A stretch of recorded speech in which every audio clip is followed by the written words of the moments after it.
What's going on, Jerome's Victory Monday, and I know, like, people wanted the Vikings to blow out the Titans, but they're in control the entire game.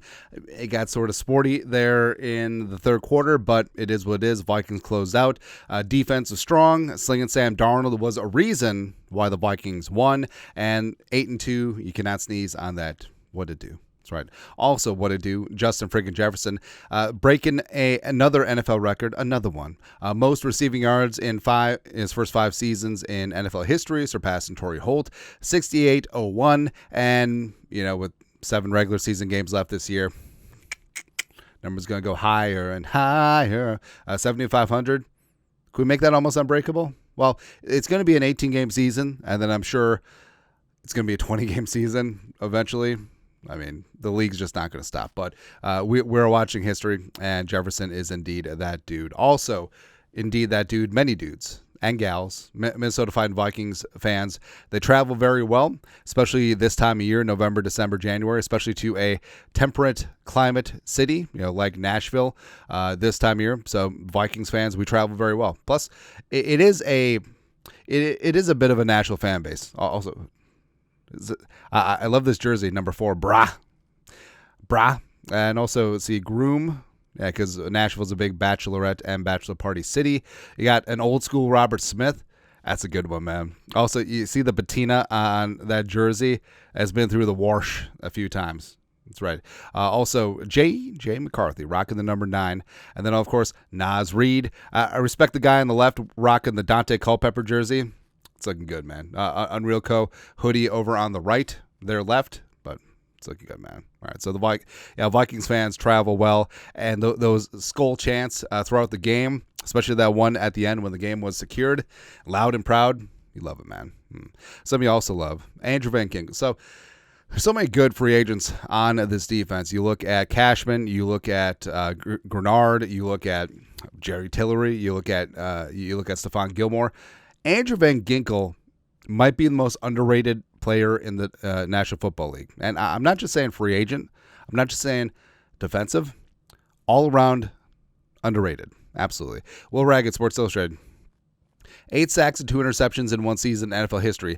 And Jason Taylor, 2006 at Dolphins. I forget that Jason Taylor wrapped up his Dolphins career, then spent a couple years with the Jets. Terrell Suggs, T-Sizzle, Pride of Minneapolis, 2008 Ravens, 8-2.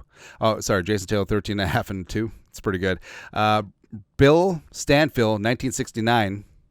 Nice. Dolphins, 8-2. Andrew Van Ginkel, 2004 Vikings, 8-2 through week 11, 10 games. So he's got 7 games to rack up and stack up on that. I think that he'll end up cribbage style 15-4. Want some more. It'd be kind of great. 2 more pick sixes and 7 more sacks. 8's already a career high for Van Ginkel. It's really, really good. And it's something that we've said before that Flores has echoed. Like, when you got Cashman and Pace back in the lineup, guys can play their normal spots. And Andrew Van Ginkel, you love the versatility that he can play off ball, but he's better on the edge. Better setting the edge, reading those passing lanes, and he's a danger to jump. Short passes, screen passes, pick 6, and also you can get after that quarterback's ass. I love it, man. And the defense, 5 sacks on the day, 2 for AVG, 2 for Patrick Jones second, 1 for Blake Cashman. Probably could have counted 1 for Grenard. It wouldn't shock me if they went back and did a scoring update, because on that read option, it was pretty clear that Levis was setting up to throw. So, I don't know. Maybe Grenard will get one. Had that pick at the end, 13 points allowed. I mean, the touchdown was on a 98-yard dime and Metellus. Come on, man. Come on. Yeah, issue there. But with the Vikings win against the Titans, the Vikings have a clean sweep of the AFC South, 34-7 win against the Texans. It's funny that the largest win is against the best team and future AFC South champion, Texans. 21-13 against the Colts, 3 games in a row against the AFC South. Beat the Jaguars by 5, which is slightly less than the Lions beat the Jaguars by, but more than the Packers beat the Jaguars by, I should say. And then 23-13 over the Titans. So does this mean anything? No. Still nice. Yeah. Also nice is the Vikings in a bit of a surprise move. So they kept this under wraps. They started veteran Dalton Ryner at right guard over third-year starter Ed Ingram. And Yeah, overall, like eyeball test, the offensive line had a tough day, but I was watching Reisner in particular. I felt like he was aight. So you just want stability at that spot, and Ed Ingram had been high variance throughout most of the season, throughout most of his career, but apparently Kevin O'Connell's not ready to commit to it full time. Kevin Seifert, ESPN, who's not Carl Gershman, Kevin O'Connell on the guard situation. I wanted to take a look, Dalton Ryner being healthy now, and see if we could get a little bit more of a veteran presence in there, consistent. Says it won't be a week-to-week decision, but that we are going to allow some competition to play out. So I'm sure it'll be open in practice. They'll get after things, but hopefully, like O'Connell said, it won't be a week-to-week. So whoever shows up and shows out, take a look at that practice tape and then go from there. And for my money, I think he'll be Reisner the rest of the way, because I do think that they just want that veteran hand in that spot. And, Reisner will have some up and downs, and, he's not the greatest run blocking guard in the National Football League, but I just think less variance in that spot would make the most sense. Also making sense. I know that it's Schadenfreude and petty to take pleasure in the downfall of Aon Rogers and the Jets, because remember, they came into the season, it's like, oh, Rogers is basically the GM and we're getting all of his friends and Jordy Nelson should come join too and blah blah blah. And then also he got Rob Salah fired, our guy, and then also they forced a trade for Devontae Adams, which is not working out. So they're 2-8. Rogers is washed. I mean, Lindsey Rhodes, week 11 average completed air yards 2.8, second lowest of the week. Average intended air yards 4.2, fourth lowest. Longest completed air yards 27.7, second lowest. So this is bad, right? Both of his touchdowns were checkdowns. He only completed 2 of 4 passes past 10 yards past line of scrimmage. This is very bad. This is very ungood, but it's okay. I'm just waiting. Like, the Jets are effectively eliminated from playoff contention right now. Like, isn't Rodgers just going to leave? Just going to bounce? Deuces. I'm going to go to a commune. I'm going to go smoke crack in a cave. And I'm going to have some visions, man, and some stuff. This still annoys me. So this actually, in a way, irks me more than the Texans being unable to close the Lions. I know that shouldn't in the grand scheme of things, but the Bears played the Packers close on Sunday at Soldier Field, and they were in range to hit a little 46-yard field goal, right? And what's annoying is that the game management beforehand, like they're basically just settling for the 46, which is fitting for the Bears. But how could you not try to come a little bit closer? I'm all alone. It's so stupid, man.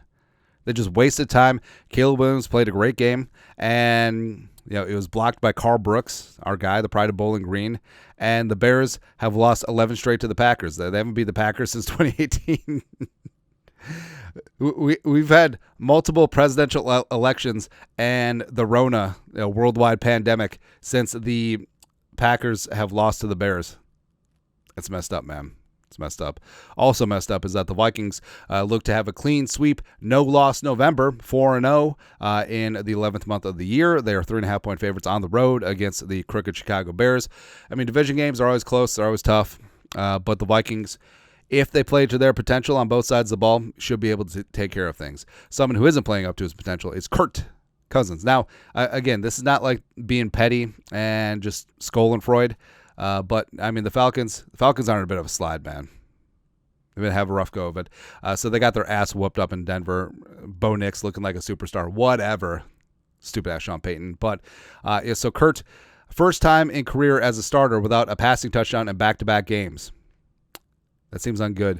And you just watch Kurt, like, he's hurt. Like, he is injured. Like, the shoulder doesn't look like, the elbow doesn't look right. Mobility is very helter-skelter. Or maybe he's just 36. I don't know. But also, he couldn't even get to 38-7. Like, he couldn't even embarrass himself that way. 38-6. It's rough. Also rough is never tell me the odds. So the Vikings right now are 8-2, and they're still the 5 seed because the Lions are a frank trade to 9-1, and they have the first half of the head-to-head in their back pocket. Are the Vikings going to be the first 14-win wild card? It's messed up. But as of right, meow, NFL.com has the Vikings pegged at 95% to make the playoffs, which seems pretty good, right? And I know that the law of averages and odds, and I know that being a Vikings fan for all these years. So they're saying that 19 times out of 20, the Vikings make the playoffs. And it makes you feel good about things, but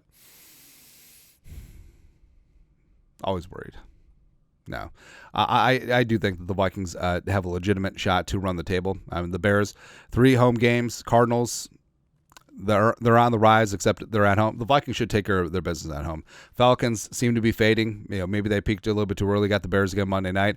So at minimum, the Vikings should be 12-2 heading into the Seahawks game. Final 3 games of the season, but one game at a time. Take care of the Bears. Whoop they ass.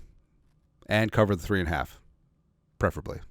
Anyways, that's it. Vikings news dump on this wonderful Victory Monday. You guys are the best. You know what to do. Skol, production value.